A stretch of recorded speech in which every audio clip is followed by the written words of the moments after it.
Good morning, you guys. Welcome back to another vlog. So I'm currently here at Walmart.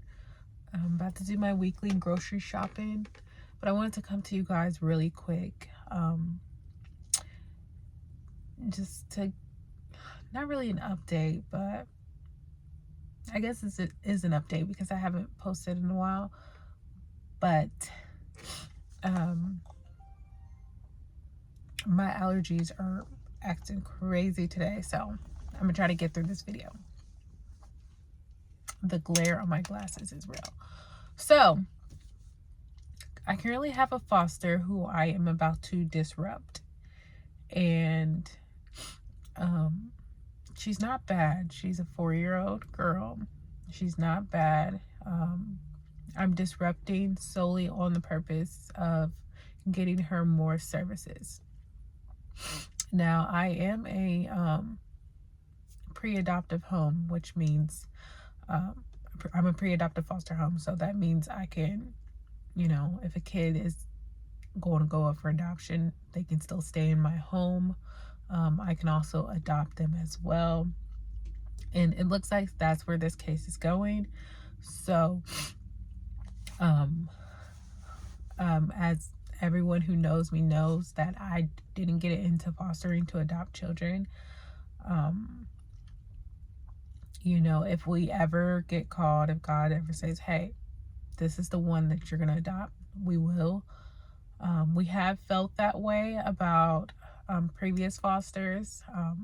They have since went with family, and one went returned back to parents, and we still see one of them.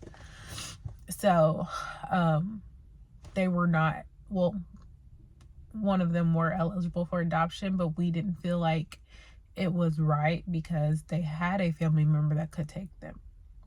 So it would be kind of, selfish on our end to adopt these, kids who has a capable family member that can take them. So we end up not adopting them kids. But it's kind of bittersweet because she is a good kid.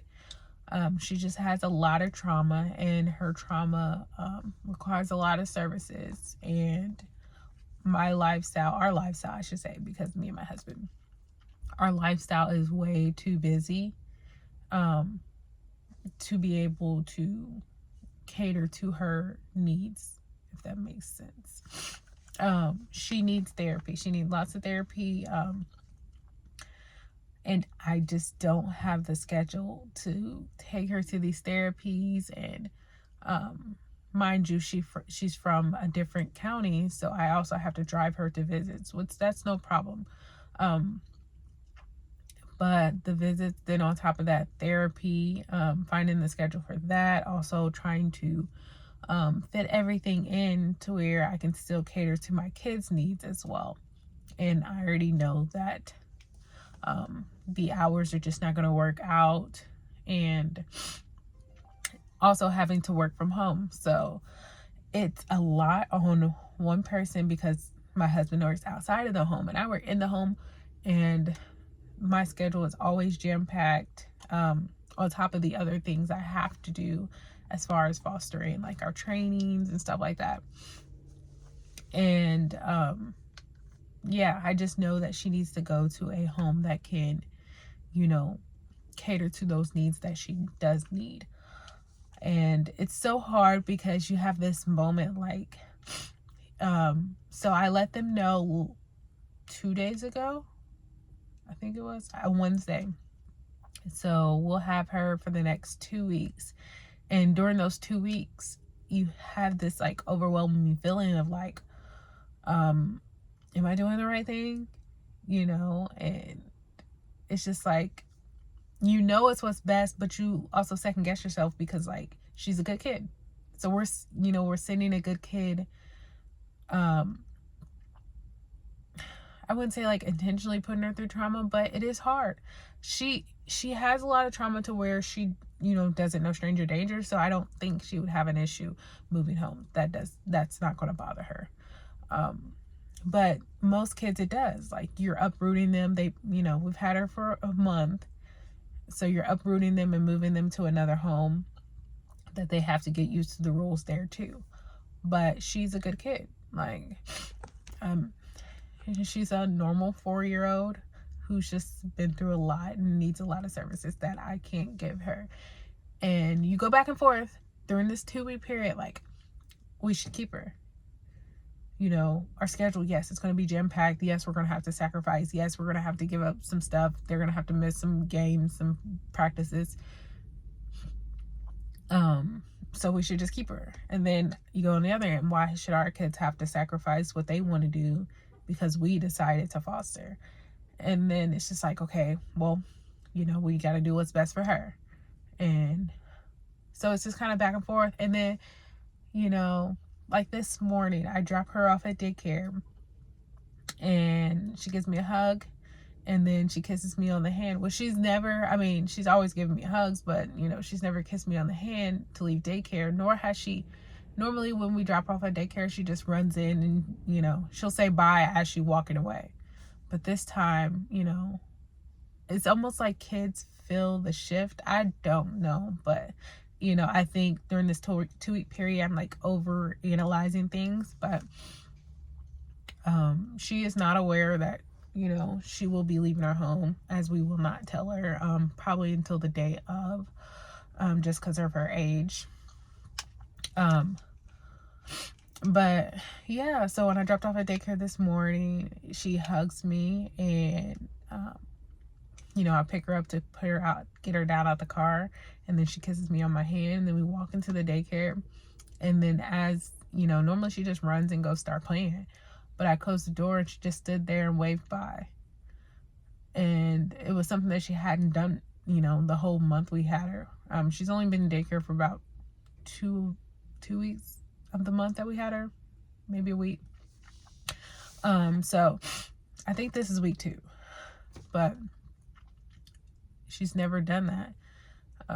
So it's just kind of like, I text my husband, I'm like, oh, this is what she just did. She's pulling at my heartstrings. And my husband just texts back, she's a good kid. And I'm like, I know. Does that mean we keep her? And he just reassured me that, hey, this happens, she's a good kid, but we always every time get this feeling like, can we do more? Can we do more? But we also don't want our children to feel like they're missing out on things because of the foster. So, because once you get in that element, like, okay, we got to miss out on things because of the foster, then they start to not like fostering. And that's what we don't want them to do, because fostering has taught them so much, as far as dealing with different personalities and people coming in and out the home, has definitely helped our kids, what am I trying to say? Develop them coping skills, and also develop skills to maneuver life and still live their best life with other personalities around that normally wouldn't be around, if that makes sense. So we have definitely enjoyed fostering, and that's my dash cam talking, and just being able to help these kids. And I didn't get into it for adoption, and I keep telling it, no matter how many times you tell people in foster care that I didn't get into this for adopting, if God says, hey, let's adopt, then we would. But we're not there. And yes, we do have 4 children of our own, but hey, when God calls, he calls. But this is not the case. We know she needs more services. She has been through a lot for a 4-year-old. She also takes on the pain of her parents, which is not a good coping skills. So this little girl just needs a lot more services than I can give. And I'm reaching out to all my foster connects and trying to find her a home suited for her, but I haven't been able to. I want to keep her somewhat close. That way I can, you know, help with the transition. But she really needs a home that, honestly, probably she needs to be the only kid for a minute, because she doesn't know how to maneuver other kids right now, because she was so isolated. Her 4 years of life, she was so isolated. So God bless these children. Like, I want to be able to, you know, you want to be able to save everybody, but knowing you can't save everybody is where it becomes hard. It's like, I should be able to do it, but I also don't want to hinder my kids from living their best life because mommy and daddy decided to be foster parents. So we're doing what's best for us and our family, and I just have to keep that in mind. But that's where we are. I really got to start uploading more. My kids have been on me, mommy, you don't upload. Let's, you know, can we have our own YouTube channel? I just might give them their own channel, because they're consistently saying, mommy, we're gonna go viral.